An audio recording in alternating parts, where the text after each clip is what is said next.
Malut United memasuki masa persiapan intens menyongsong pertandingan tunda Superliga kontra Persib Bandung. Pertandingan yang akan berlangsung di Stadion Gelora Kiaraha Ternate pada Minggu 14 Desember ini akan mempertemukan kedua klub papan atas. Di antara banyak pemain yang disiapkan Malut United, nama Dimas Drajat menjadi salah satu yang paling diperhatikan. Ia merupakan pemain kelima asal Persib yang bergabung dengan Malut di musim ini. 4 nama lainnya adalah Gustavo Franca, Tiron Del Pino, Ciro Alves, dan David Da Silva. Tidak heran duel ini menghadirkan cerita tersendiri bagi sang pemain. Saya pemain kelima Persib yang ada di Malut. Status saya di sini sebagai pemain pinjaman.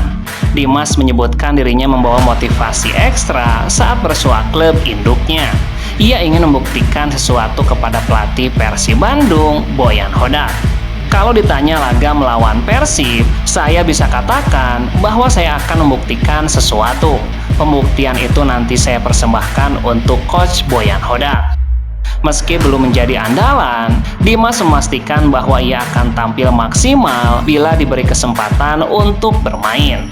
Jika diberi kepercayaan, saya akan bantu Malut untuk raih kemenangan melawan Persib. Saya siap tampil 100% untuk ini.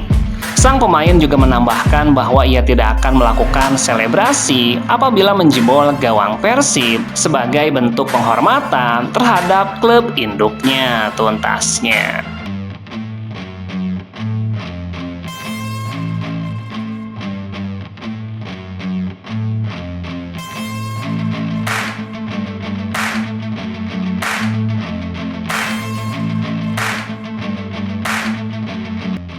Manajemen Persib Bandung memilih untuk tidak terburu-buru membahas perpanjangan kontrak pelatih Boyan Hodak meski performa tim terus menunjukkan tren positif.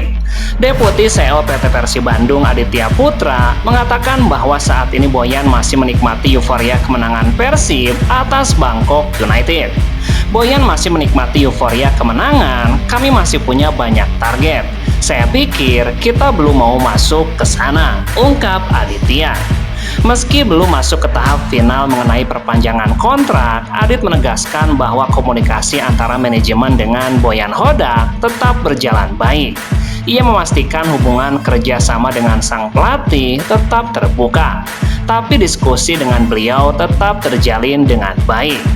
Dengan Persib yang kini lolos ke babak 16 besar dan tengah memasuki periode penting musim ini, manajemen tampaknya ingin fokus menjaga stabilitas tim sebelum mengambil langkah terkait masa depan Boyan Hodak. Jadi semua dalam track yang benar. Untuk kontrak Boyan Hodak memang akan habis pada akhir musim nanti. Tapi kami sudah berkomunikasi dan kami fokus dulu menatap babak 16 besar dan Superliga tuntasnya.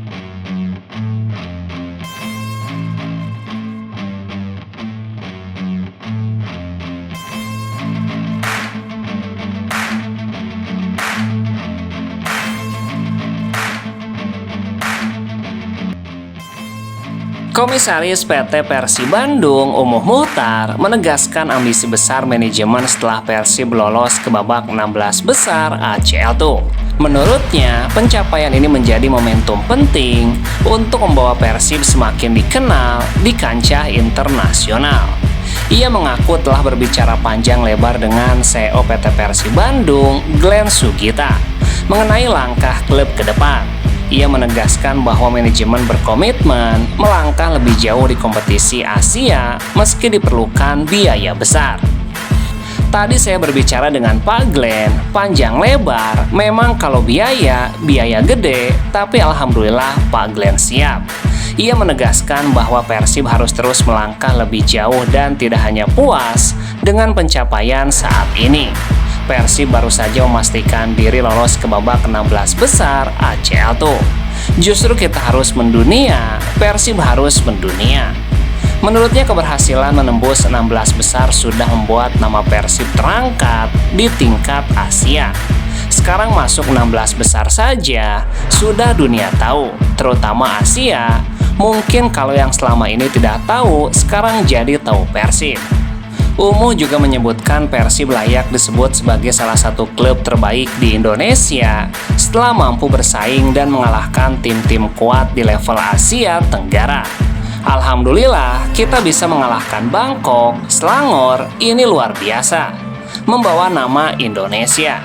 Dengan dukungan manajemen yang kuat dan pencapaian historis di kompetisi Asia, Umu berharap Persib dapat terus melaju dan memperkuat posisinya sebagai klub kebanggaan Indonesia di level internasional tuntasnya.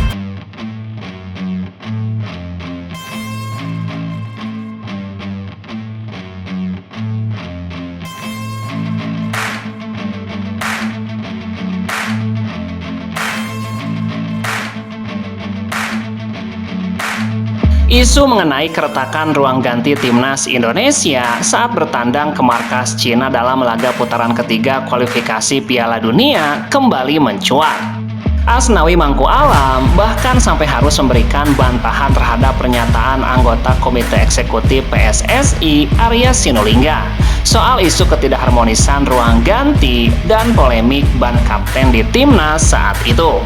Baru-baru ini, Arya Sinulinga mengeluarkan pernyataan kontroversial dalam sebuah siniar. Arya menyebutkan ada masalah internal saat timnas Indonesia dijamu Cina pada putaran ketiga kualifikasi Piala Dunia.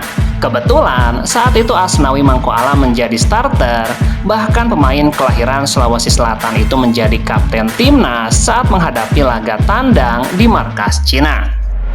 Arya menyebutkan saat itu kapten timnas harus dipindahkan dari lengan Jai Idses ke lengan Asnawi oleh Sintayong yang masih menjabat sebagai pelatih kepala. Kalau tidak ada masalah ruang ganti, tidak mungkin Jai Idses diganti menjadi kapten, ungkap Arya dalam sebuah siarannya. Asnawi pun memberikan respon keras terhadap pernyataan Arya tersebut. Ini asal ngomong atau bagaimana? Tolong jelasin, biar Bapak ini mengerti bagaimana. Tidak ada di lokasi, tapi klarifikasi seakan-akan benar adanya. Coba di publik, siapa yang memberitahu Bapak perihal kapten itu? Apakah pelatih, pemain, atau ofisial? Tolong sampaikan biar tidak menjadi bola liar di publik. Asnawi pun kemudian membuat penjelasan yang lebih detail mengenai situasi di timnas saat itu. Waktu itu setelah makan malam saya mengajak Jai Idses, Sandy Walsh, Tom Haye, dan Rizky Ridho untuk membahas soal kapten ini ke pelatih, siapa first kapten dan vice-nya. Ketika itu Coach Sintayong tetap mempercayakan first kapten kepada saya. Dan di sini jelas dan bisa ditanyakan juga ke semua pemain yang saya sebutkan di atas. Saya rasa masalah ini jika paham bola tidak perlu dibahas karena memang jelas alurnya seperti itu. Kenapa seakan-akan saya selalu disudutkan di permasalahan ini tuntasnya?